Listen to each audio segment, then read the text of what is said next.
Fluids are a big deal to a lot of people, and you'll find that your attendings and upper-level residents will be very particular, and they'll have their reasons for why. I want to go over some of those reasons and point out some of the things that really are just don't matter. But I do want you to also have the perspective of how you use which fluids and in a general perspective. Right? You'll see what I mean. There's really 4 types of fluids. Fluids you give for volume resuscitation, fluids you give for maintenance, fluids you give because you want to give free water,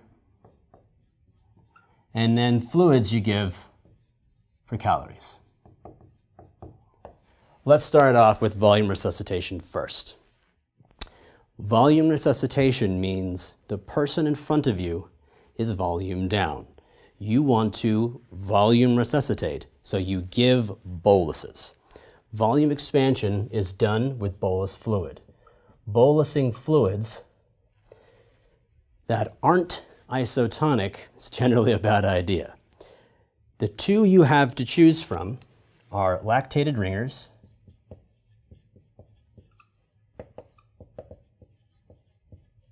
and normal saline. This is what I want you to take away from volume expansion. Lactated ringers is equal to normal saline in all instances, no matter what. Unless you're intentionally trying to induce some pathologic state in your patients, the amount of volume that you would give absolutely means that there's no difference between them. But there are theoretical risks, which is why people are so stringent about it. For lactated ringers, what people worry about is the potassium. Because there is, in each liter of lactated ringers, 4 milliequivalents of potassium. As an intern, you will be handing out 40 milliequivalents of potassium every morning to half of your patients. The BMP shows a potassium that's less than 3.6. You're going to give 40. 3.2, 80.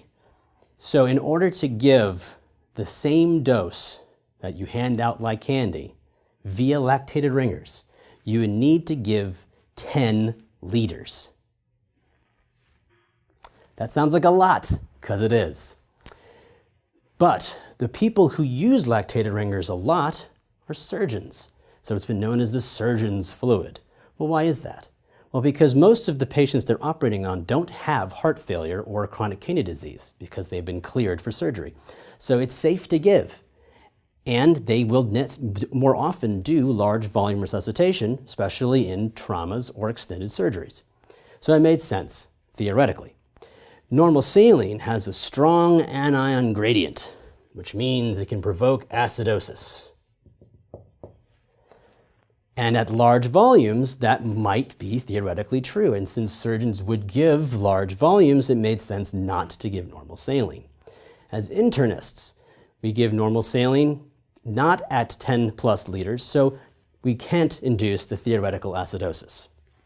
My argument, however, is this. Since lactated ringers is equal to normal saline in all instances in all diseases, and we're not going to give significant volume resuscitation such that we could even think about provoking the side effects. And normal saline can cause a worse consequence than hyperkalemia. I just stick with lactated ringers.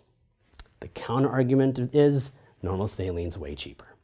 But I want you to know that whatever it comes down to, volume resuscitation, lactated ringers equal to normal saline. And how you give it is up to individuals. But bolus, right? You can do 500 cc boluses, 1,000, 2 liters. It all depends on the substrate of the patient at that time. If they're heart failure, give 250 and check again. If they're young and healthy, give a liter. But as long as you continue to give volume expansion, you need to assess for volume overload. Crackles, increase in oxygen requirement, JVD. All right, maintenance fluid. Lots of options here. You've got quarter normal saline, quarter normal saline D5, half normal saline, half normal saline D5, If you're a pediatrician, I cannot argue whether or not this matters. But for adults, it does not matter at all. What I found most people comfortable with doing is the half normal saline or half normal saline D5, because the D5 makes the nursing staff feel better about the diabetics getting some sugar. As we'll discuss in a moment, D5 has nothing to do with calories.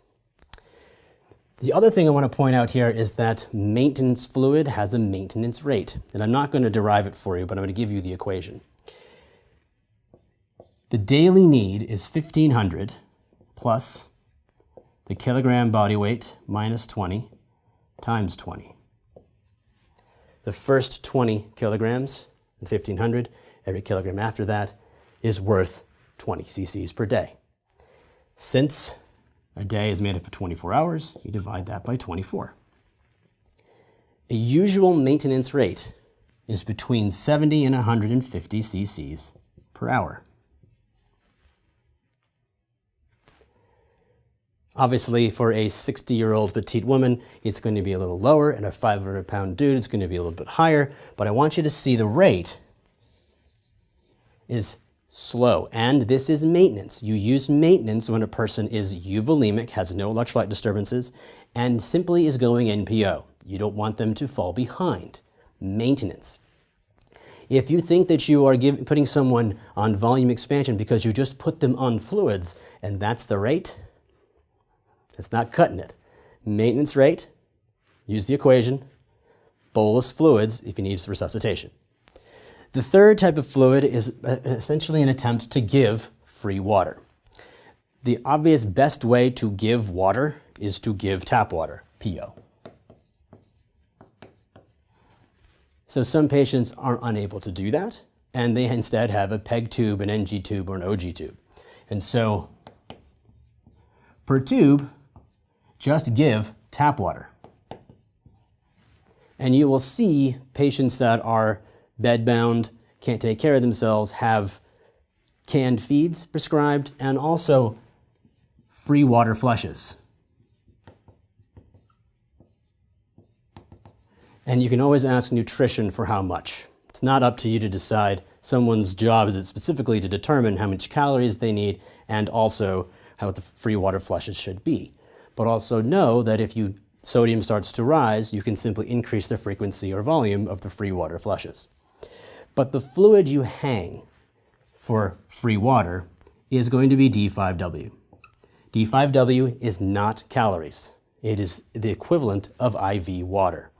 You give free water when you're trying to replace dehydration.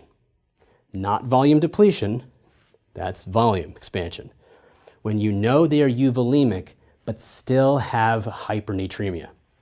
The patients that we're going to see the most, however, are going to be the elderly, demented, or bedbound patients, those who cannot ask for free water or if they're thirsty, or those who don't even speak at all. The only way we know that they have a problem is they have come up to the hospital and have a high sodium. Patients who have a high sodium, who are old, demented, or bedbound, are also volume deplete. So to fix hypernatremia, give a bolus of normal saline. Normal saline has 154 milliequivalents. Fatalities occur at a sodium of 180. So even if you bombed them with normal saline, you're not going to change the sodium substantially to cause any type of problems. That's hyponatremia to normal, not so much with the hyper. And once you fix the volume deficit, then you can make the calculations and give your free water. Last, calories. There are two. There is peripheral parenteral nutrition. This is protein only. This can go through any IV. There's total parenteral nutrition. This is everything. And must go through a central line. Which you pick will be dependent on the disposition of the patient. 2 days until surgery, IV, PPN. weeks without eating anything because of big cancer surgery, but they're going to recover, TPN. The problem is that the central line increases infection risk, TPN increases the risk of bacteremia and fungemia, PPN doesn't give as much calories and doesn't give the fats and glucose the patient needs.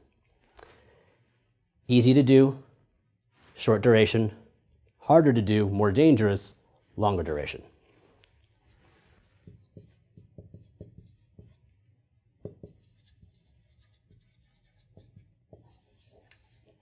All right, so you've got 4 types of fluid.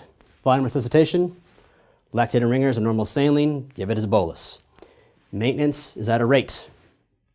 You can calculate it. I generally stick with half normal or half normal D5. Free water is used to replace water, not replace volume. If they're hypernatremic, elderly, demented, bedbound, and cannot water themselves, give volume first, then free water deficit.